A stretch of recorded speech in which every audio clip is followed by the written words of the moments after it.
Alright guys, we're going to work on the ground right now. We're going to go off for in Japanese Jiu-Jitsu we call closed guard, reverse urigarami, or in Brazilian Jiu-Jitsu, or commonly heard, is the Kimura technique, okay? So we're going to start from the closed guard position. And for you guys, for your first introduction for closed guard, this is a very defensive position, especially in a reality combat situation. I don't want to be lazy here. I don't want to have Gary have all this type of posture, all this type of ability to punch me and destroy me.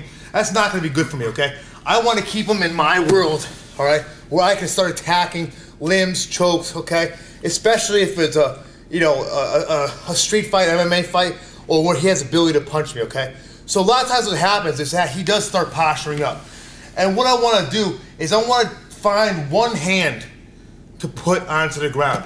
Now I'm not going to actually reach, put his hand on the ground. All right, I'm going to use my legs and use my posturing to brace up, boom, pull him down in my world. Right out the bat, for the camera's sake, what I'm going to do is I'm just going to grab his hand. Now I'm going to open my guard, and I'm going to try to put my armpit on top of his shoulder. So I'm going to go here, boom, my armpit on top of his shoulder. I keep this here, all right, my other hand's going to come underneath the hole, grab my own wrist. Now when I grab my own wrist, I try to violently put this shoulder to the ground over here. Now you see it snake my body away a little bit, and I have this perpendicular angle to Gary. And his arm is nice and trapped over here.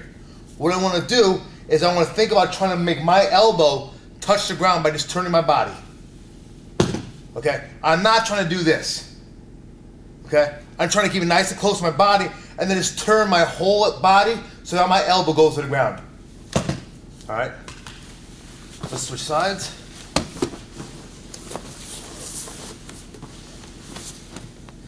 So you're here, you just gotta take it out, he's flattening off, so boom, bring him down, that hand hit the ground, okay?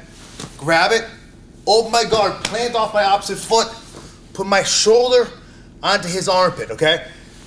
Snake my hips a little bit, come underneath, grab my own wrist.